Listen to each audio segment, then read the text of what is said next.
What's going on, everybody? Who saw X-Men 97? Man, shout out to the chat. Shout out to everybody here with me. We're going to sit around, review it, talk about today. If you didn't know, July 1st, X-Men 97 Season 2 dropped. Episode 1, 2, and Episode 3. Fucking awesome as shit, bro. I just got through watching Episode 1, and then I went through and watched it on twice speed, again, one more time, just so I can remember everything that happened. Bro, we're going to sit down, relax, talk about it, and I'll go shot for shot through it. If anybody hasn't seen it, be careful for spoiler warnings because this is fucking awesome. I can't believe it. Cartoons are back. No more anime instead. We don't have to pretend like we like anime because there's no good fucking cartoons. This is a great fucking cartoon, bro. So take off your pants and jacket, stay a while. If you're new to the channel, subscribe, like if you haven't already, and let's get into it. Jump into the comment section if you want to, ask questions. If I somehow forget about something, but I'll try to go over it. First off, has anybody seen season 1? Season 1 was fucking awesome. All right, you see my cat in the background? She was so excited. Me and her just watch it. She's down in the back. Season 1. Hold on, let me see what's going on here. I'm spinning on one side. I don't know why, if it's working. Let me make sure that we're streaming good. Let me check the quality of the stream because for some reason it's not coming through on my. Okay, I'm sorry. We're streaming. So season 1 was fucking awesome. Bo DeMeo was the writer, and he had some one of his friends was like an overseer of all the scripts. There's 12 episodes. Is it 12 or 10? Maybe it's 10. I think it's 10 episodes because most seasons are two seasons, 8 episodes long. Give me 1 second.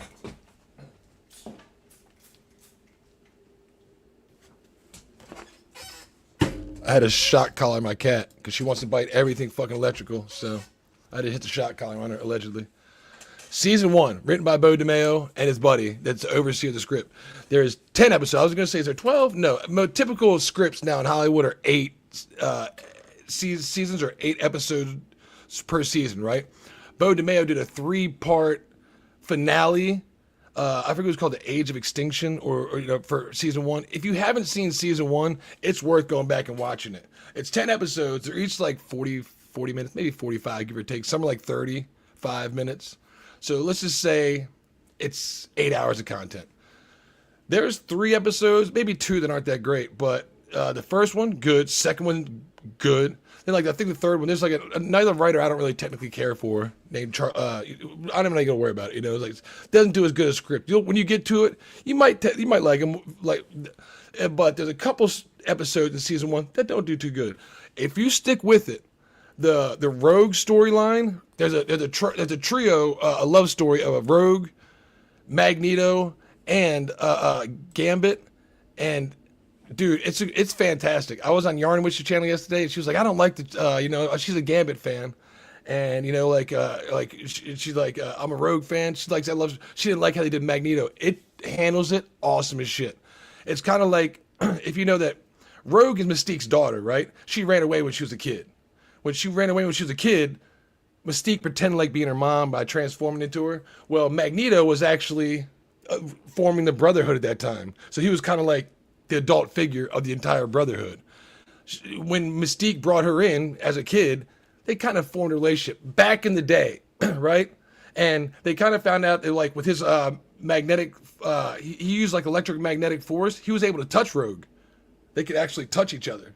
And he wouldn't get hurt. She couldn't take his powers. He could shield himself off from her. So they had this kind of connection to being able to physical contact. It's a great storyline. I don't want to spoil season 1 if anybody hasn't seen it. I just want to throw that out there because when I was on Yarny's channel yesterday, I was like, it's good, Yarny. Don't throw out the window. No, Rogue isn't Myth Magneto. Time out. It was like a early love attraction when she was younger and wasn't grown into a woman yet. When she later on leaves because she realized Mystique is bad and goes to the X-Men, that's where she meets Gambit. And Gambit's like the yin to her yang, right? And the only reason there's a love triangle in this is because it fits the story because you got to watch it, all right? So at the end of season 3, some crazy shit happens. Magneto is basically about he drops the entire magnetic force around the entire planet, leaving the place vulnerable, right? And this crazy explosion happens. When the explosion happens, we get set up into it's just like right before the explosion happens, a time rift happens, I guess. So let me. I think I already shared it, right? It's what happens. Stop screen. What am I sharing? Oh, I'm sharing the wrong one. So there's when this at the end of it, it blows up right. They're in this ship, and Magneto's doing some crazy shit, and dropping all the magnetic force field around the globe. When he does that, they all of a sudden just get like time travel. Like all of a sudden, like half of they don't like die. You're thinking about it, like they're about to kill all the X-Men. A time warp happens all of a sudden, and two of them get split. Like the team gets split into twos. One goes into the past, and one goes into the future. At the end of season 1, basically you see like because if you don't remember, Cable's in it. Cable's here from the future to try to stop Bastion. So Cable's a big part of the season 1. He's a huge part of this. This is like Age of Apocalypse. And this episode is kind of like X-Man, if you know what it is. It's like Cable when he's younger. In the future, we're following him, growing up. So we pick at the end of season 1 when you see like Jean and Cyclops, that team. They go into the future and like they meet some mysterious hooded figure, and then the other team is like Rogue and Magneto. They go into the past, and we get with El Sabanur, which is going to be Apocalypse. He's not there yet, but so that's where we get it off. 2 teams, one in the past, one in the future. So X-Men 97 season 2, episode 1 picks up Days of Past Future. That's the name of the title. The Days of Past Future. All right. If you know the storyline, it's actually Days of Future Past, like the movie, because like Days of Future Past. But this makes sense because Days of Past Future. Where we start when we pick up is Bishop and Forge.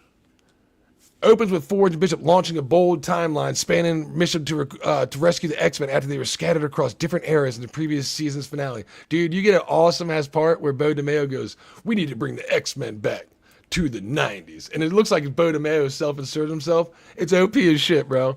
It's fucking badass. The opening of this fucking of this show, of this episode, starts with previously on X-Men, right?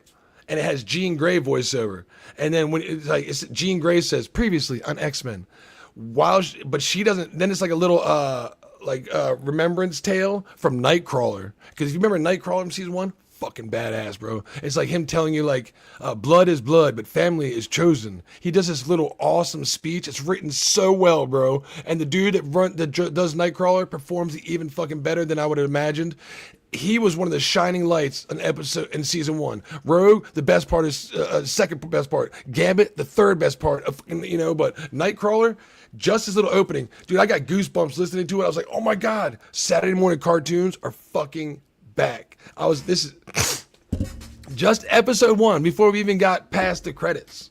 It's just previously on X-Men part. Awesome as shit. So we get Jean open it up, and it's Nightcrawler talking about families and that, because they gave up the kid, their baby, Nathan Summers, at the end in season 1 because he's destined to be Cable, and they wanted to make sure that he goes to the future where he can learn the skills needed to defeat Apocalypse. That's all this is about. Apocalypse. It's the age of Apocalypse. He's here, and, and then we pick it up with finding out that. And let me read this. Here we go. In the wake of the X-Men temporal dispersal, the team is split between the present and various points in history. The future, 3960 AD, so like 40 years from 4000. Forge and Bishop devise an ambitious plan to reunite them, navigating the challenges of time travel and the dangers that come with it. The episode sets up the central conflict of the season. The X-Men must not only find their way back to the 90s, but also confront the growing threat of Apocalypse, whose origins are tied to the ancient Egypt storyline, right? So what they're getting at is, when both teams are set, in the past and future, Apocalypse is in both of them. Apocalypse now rules the future in 3960, and he's also El Sabanur, where he's is like at the height of gaining power and understanding all this shit before he actually becomes Apocalypse and changes his body over. He's now looking for a vessel.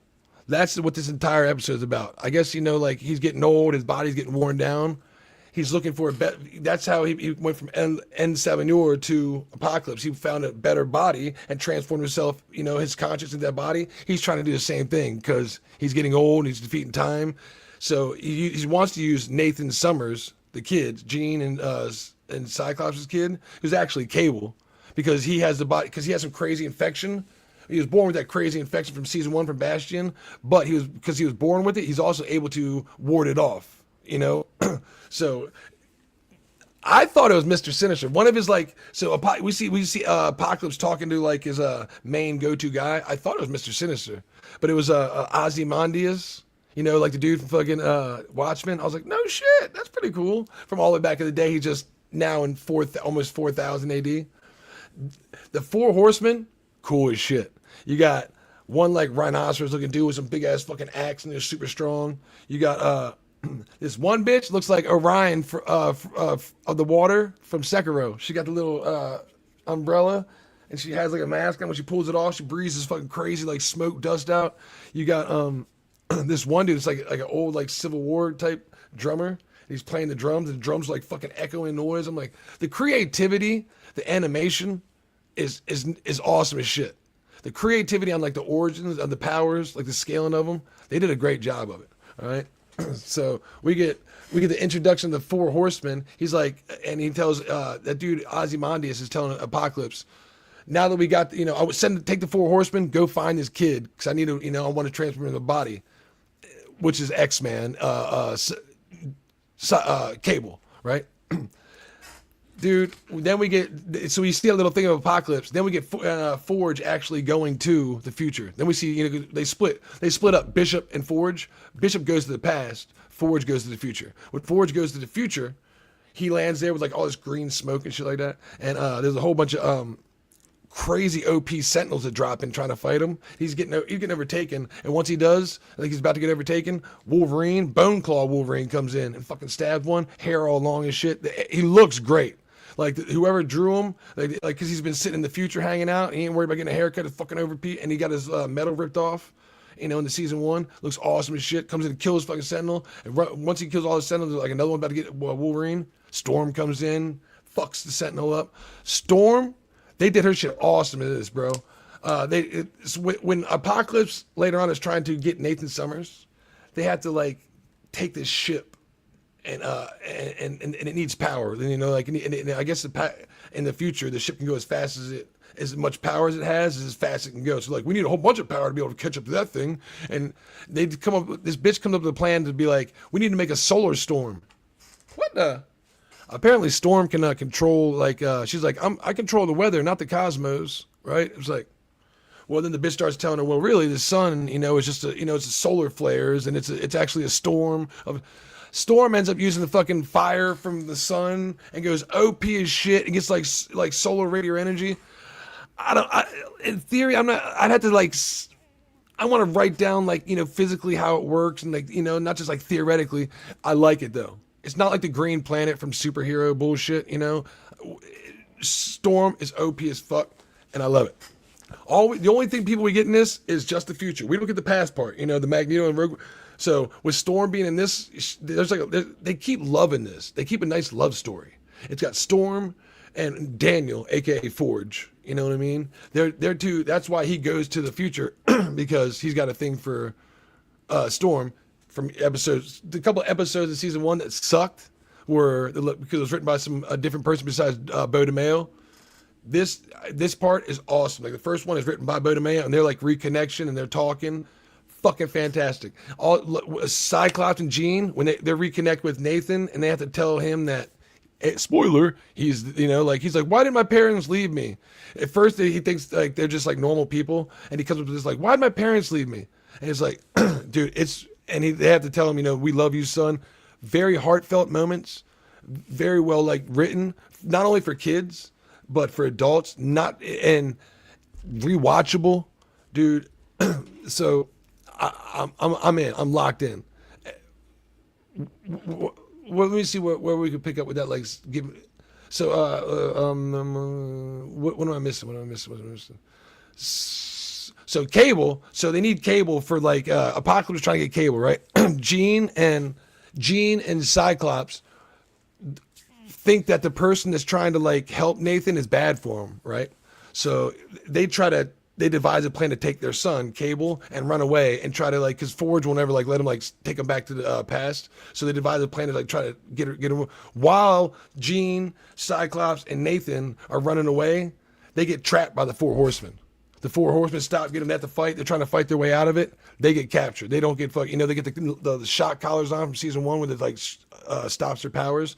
And they're in this train to go to Apocalypse. Basically, Apocalypse caught them.